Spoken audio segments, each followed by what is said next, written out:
Hey guys, how you doing? I just wanted to come by and say a few things, take a few minutes to talk about what's going on. This week has been a little stressful to say the least. Um, I've been at home sick this week, so I didn't go to work and I was feeling awful. I mean, I'm on the mend now, but um, that changed a few things for my planned week. I didn't go to work. My son's birthday was on Sunday. We didn't do anything, you know, out of the ordinary for him, nor myself, which was yesterday was my birthday. So I really just, stayed in the house and was chilling, which was fine. But earlier in the week, there was a shooting in Wisconsin where the police shot Jacob Blake 7 times in the back as he had turned around, I guess, to walk away from them. Of course, we don't know the whole story as to what happened, but there have been protests with that. He is paralyzed in the hospital. He did survive, thank God, but he is paralyzed. And so that led to riots in the area, and um, there was a shooting at one of the protests that night by a 17-year-old that came from out of state. Shot 3 people, killed 2 of them, and went back home. Wasn't arrested, I think it was until 2 days later, 1 or 2 days later. Found out through the media that his mother was the one who drove him there, um, gave him the gun, and drove him back home. So, that's a lot to digest when you're dealing with what's going on in this world with racism. And, it makes you think about how people are raising their children, and how you feed their beliefs. And it's just crazy to me because 17 years old is young and very impressionable. But it seems as if this kid was on that road for a long time. Um, I'm not gonna bash the kid per se. As far as his raising, what he did was absolutely wrong. And my first thought was when they did arrest him, well, is he dead? Because they shoot everybody else. He was clearly armed and dangerous.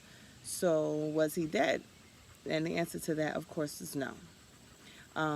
And I think they're holding him. They haven't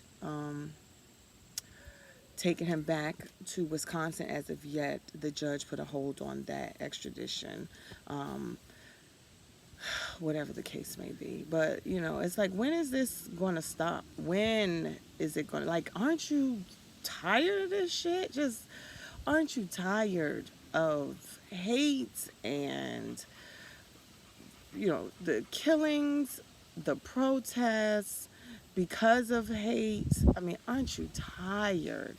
We had this week was also the Republican National Convention, um, and filled with hate, just more hate and fear. They are truly banking on fear to get that vote. And I would think that people by now get it. It's just like fear any and everybody, fear any and everything that you don't agree with. Anything that I don't say as a Republican to agree with, you need to fear it. And if you don't vote for us, then that fear is going to take over your life, which is ridiculous. But, that's going on. It's just a whole lot. And it's been out of hand. And this country is torn apart. That's why I'd rather sit at home. I'm okay with sitting at home during this pandemic, which people conveniently have forgotten is going on, I guess. I mean, schools are opening, which I don't know why. As a healthcare provider, I sit in astonishment of how these schools can tell you to bring your kids in or send your kids back to school. Um, Universities opening for a week and they're closed because they're kids and they're happy to be back at school, happy to be with their friends, having parties, not caring about what's happening. And then, of course, what happens? People come down with COVID. I, did you not think that was going to happen? Or you thought that 17, 18, 19, 21 plus year olds were going to act like they got sense? That's not going to happen. They're happy to be out their parents' house, happy to be partying and doing what they can do without their parents watching over them. And this is what happens. And so, here in North Carolina, all of the major schools and school systems, the UNC system, they're sending the kids home, which is another thing because if I'm a parent and I had to send my kid to school, you don't know if I used my last bit of money to get them to school, and now you're telling me they need to go back home. What if I can't get my kid? What if my kid can't fly back to California or wherever they came from? Or what if they gave up their apartment because now they're going to school, or whatever the case may be. You don't know what people's circumstances are, but it's like these schools decided, I don't care, I'm going to take your tuition money and we'll deal with the rest later. And it's been it's been a mess. It's just been a mess. And so, the school districts for K through 12, they're opening cases of, corona in schools as well, where they're closing schools now for virtual learning, which they should have done in the beginning, but, I don't make the laws, I don't make the policies, I don't know. But it's just a whole bunch of mess going on. With all of this, people's health at risk every day. You have other people who decide my goal in life is to hate you, whether you're black, Spanish, Asian, if you're gay, if you're straight, if you're Catholic, if you're Jewish, whatever that I'm not. I'm just going to hate you. And I fill my days and nights with the thoughts of what I could do to show you how much I hate you. This is ridiculous. I mean, it's ridiculous. And so, it's just a whole lot. And it's emotionally draining. It truly is. It's emotionally draining when you're trying to just live. You're just trying to, go from day to day, take care of yourself, take care of your family. This all affects you. So it is what it is. And then, of course, last night before I went to bed, I found out that Chadwick Boseman had died. My sons actually showed me something on his cell phone, and I was more than shocked, to say the least. It's very sad. I mean, I just turned 43 myself yesterday, and he died at 43, and so that hits a little close. And you're looking, and you see that he died after 4 years of fighting cancer. Like, that shit sucks. You understand? Like, cancer sucks, and you never heard anything. You never questioned anything, which is surprising in this day and time with everybody's social media, everything. You've seen him, and some days, as I was talking with my brother about it, that he would look thinner some days, but then then you see him again later, and he was looking his original self, I guess. And when I think back, like, we're a big Marvel family here, and when I think back to when Avengers came out, Endgame came out, he was, when he came on the scene, he looked different. He, he, and it was mentioned, my husband mentioned it to me, that he looks different.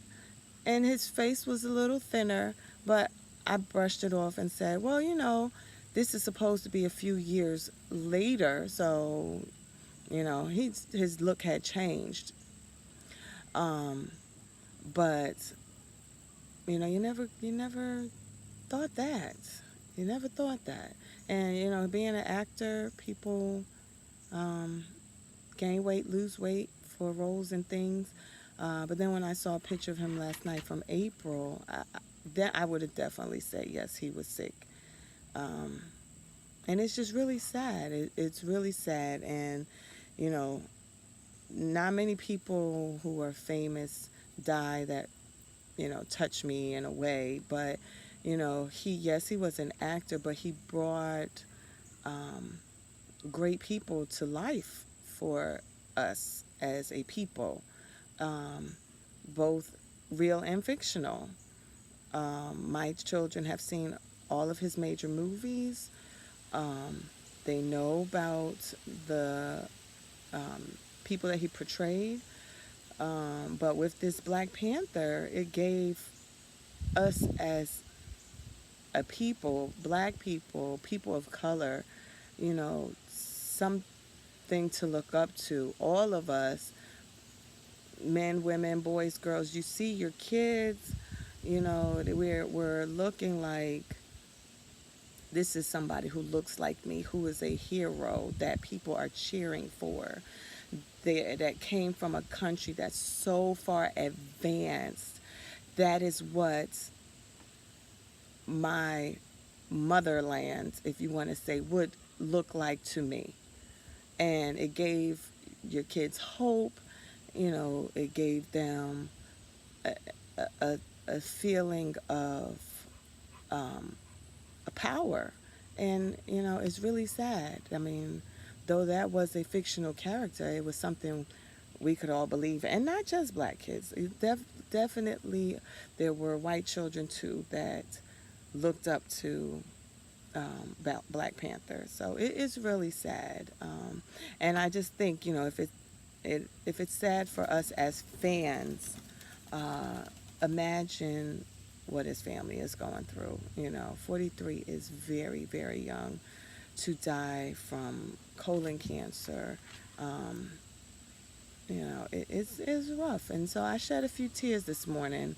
And we sat and watched a few movies this morning. We watched Civil War and, of course, Black Panther after that. And so, I've been looking on social media and seeing all of the tributes and some of the things and realizing, he went through 4 years of filming various films, not just with the Marvel universe, but several films that,